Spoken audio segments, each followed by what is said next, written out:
उत्तर प्रदेश राज्य महिला आयोग की उपाध्यक्ष अर्पणा यादव ने अयोध्या पहुंचकर हनुमानगढ़ी और राम जन्मभूमि में दर्शन और पूजन किया। उन्होंने कहा कि हनुमान जी कलयुग के साक्षात देवता हैं और सनातन धर्म मानने वाले हर व्यक्ति को अयोध्या जरूर आना चाहिए।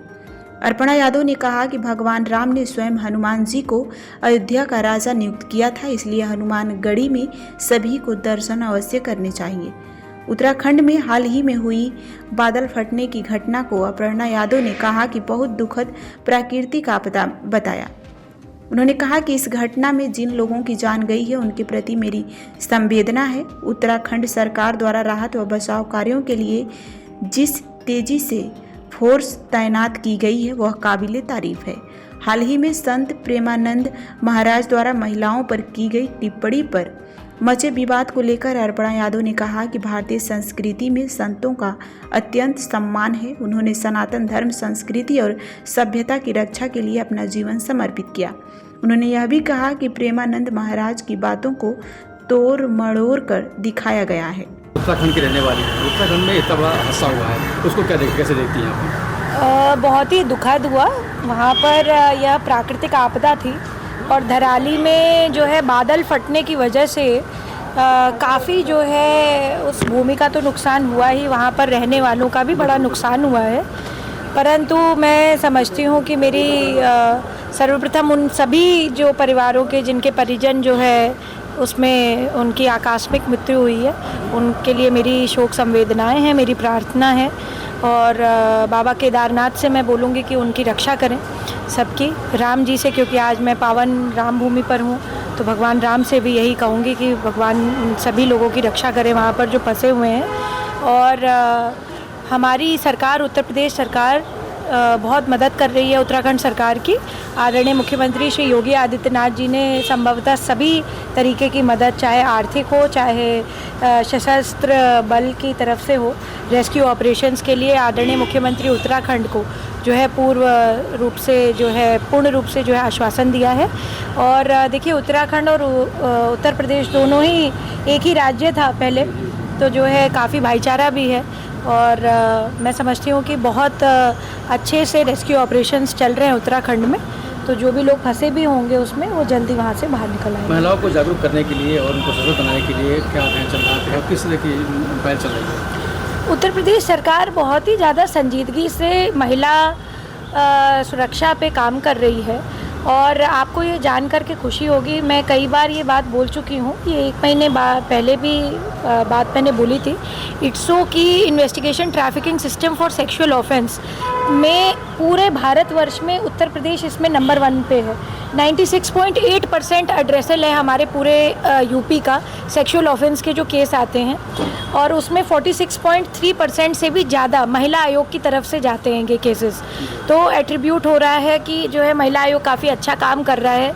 मैं पूरे उत्तर प्रदेश शासन को, सरकार को, होम्स डिपार्टमेंट को स्पेशली, जिसमें हमारी पुलिस के लोग आते हैं, उनका और महिला आयोग का जो है मिला जुला जो यह काम है, उसकी वजह से आज जो है हम सेक्सुअल ऑफेंस को एड्रेस कर पा रहे हैं, उसके जितने भी हम केसेस हैं उसका निस्तारण कर पा रहे हैं। तो ये बहुत अच्छी बात है।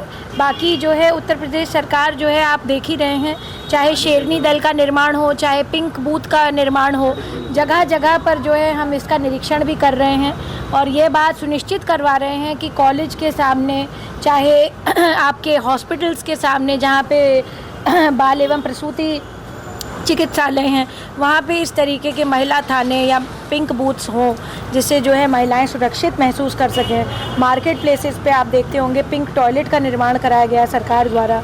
जैसे अयोध्या में एएसपी डॉक्टर गौरव ग्रोवर की प्रेस वार्ता में बड़ा खुलासा हुआ है। समाजवादी पार्टी के जिला पंचायत सदस्य और हिस्ट्री सीटर बदमाश राजा मान सिंह उर्फ मान सिंह को उनकी पत्नी, भाई समेत कुल 8 लोगों के साथ गिरफ्तार किया गया है। पूरा कलंदर पुलिस और क्राइम ब्रांच की स्वाट टीम ने इस कार्रवाई को अंजाम दिया।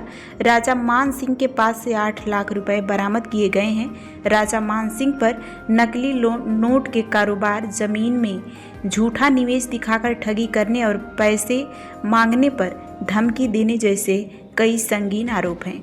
मामला जन सुनवाई पोर्टल पर शिकायत के बाद सामने आया, जिसके बाद पुलिस ने जांच शुरू की। गौर करने वाली बात यह है कि राजा मान सिंह मसौदा द्वितीय से सपा का जिला पंचायत सदस्य हैं और वे अपने भाई और पत्नी के नाम से अवैध कारोबार को अंजाम देता था। फिलहाल सभी आरोपियों को हिरासत में लेकर पूछताछ जारी है और मामले में और गिरफ्तारी की संभावना जताई जा रही है।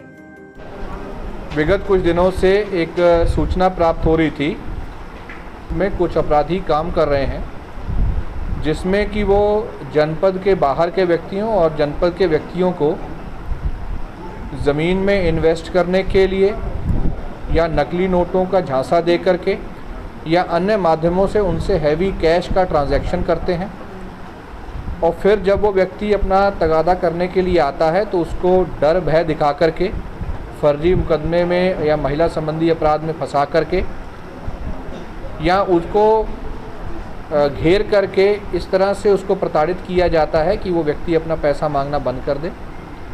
इस संबंध में जब वादी द्वारा जन सुनवाई में आकर के प्रार्थना पत्र दिया गया तो उसमें एक विस्तृत जांच हुई, जिसमें तथ्य प्रकाश में आए कि थाना पूरा कलंदर के रहने वाला, जो कि पूर्व से हिस्ट्री शीटर है, राजा मान सिंह उर्फ मान सिंह, इसके द्वारा अपने अन्य साथियों के साथ कई व्यक्तियों के साथ इस तरह की घटना की गई है।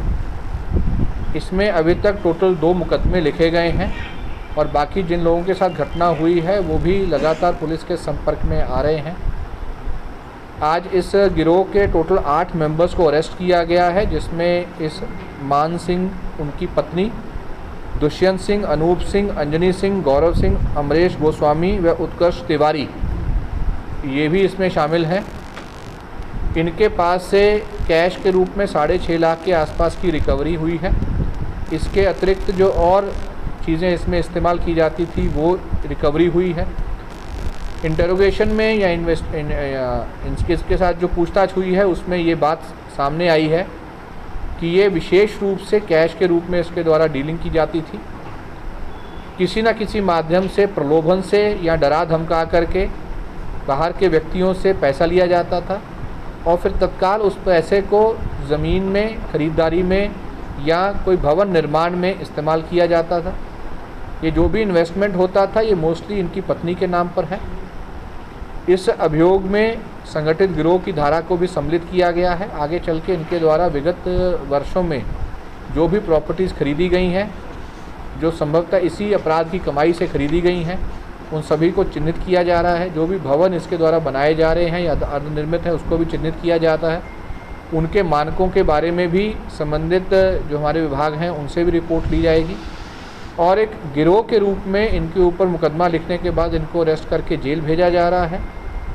इसमें एसपी सिटी साहब और सीओ अयोध्या इनके निर्देशन में एक टीम का गठन किया गया है, जो मुकदमा लिखने, अरेस्टिंग से लेकर के चार्जशीट, गैंगस्टर एक्ट की कार्रवाई और 14(1) में इनकी संपत्ति की कुर्की की चीज़ को फॉलो करेंगे और जल्दी ही इसमें इसको फास्ट ट्रैक कोर्ट में ले जाकर के इनको सज़ा दिलाई जाएगी। पूर्व में भी ऐसे ही मामलों में ये जो गैंग लीडर मान सिंह है इन चीज़ों में लिप्त रहा है, जिस कारण से इसके ऊपर कई 14 के आसपास इसके ऊपर मुकदमे हैं। ये वहाँ का हिस्ट्री शीटर भी है और इसके साथ जो एक और व्यक्ति है उसके ऊपर भी, अनूप सिंह, उसके ऊपर भी 9 मुकदमे हैं। बाकियों की भी आपराधिक इतिहास की जानकारी हो रही है। इस गिरोह को अरेस्ट करने में पूरी टीम के द्वारा जो मेहनत की गई है उसके फलस्वरूप इनको 25,000 रुपये का नगद पुरस्कार घोषित किया जाएगा। अयोध्या में सरयू नदी का जलस्तर खतरे के निशान से 18 सेंटीमीटर ऊपर पहुंच गया है। पहाड़ी क्षेत्रों में हो रही भारी बारिश और नेपाल के बैराजों से छोड़े गए लाखों क्यूसेक पानी के कारण सरयू नदी में जलस्तर तेजी से बढ़ा है। हालात को देखते हुए प्रशासन ने बाढ़ प्रभावित इलाकों को अलर्ट जारी कर दिया है। देखिए, जनपद में मुख्यतः जो बाढ़ प्रभावित होने वाले गांव हैं कुल 18 है। ये सभी गांव जो सरयू नदी है, घाघरा नदी है, उसके किनारे बसे हुए हैं। रुदौली तहसील, सोहावल तहसील और सदर तहसील, ये 3 तहसीलों में ये 18 गांव स्थापित है। 10 हम लोगों ने बाढ़ चौकिया, बाढ़ राहत केंद्र स्थापित किए हैं, जिसमें हम लोगों को ले जाएंगे यदि वहां पे स्थापित करने की नौबत उठती है। तो जल स्तर की अगर मैं बात करूं, जल स्तर कल खतरे के निशान से ऊपर गया है और हम लोगों के यहाँ जो हम लोगों ने फील्ड निरीक्षण कल किया उसमें पाया कि अभी कहीं ऐसी स्थिति नहीं है जहां पर कि हम लोगों को विस्थापित करने की आवश्यकता पड़े। हालांकि यह बताया गया है कि पूर्व के वर्षों में जब जल स्तर 93 के ऊपर जाता है उसके बाद लोगों को विस्थापित करने की आवश्यकता पड़ती है।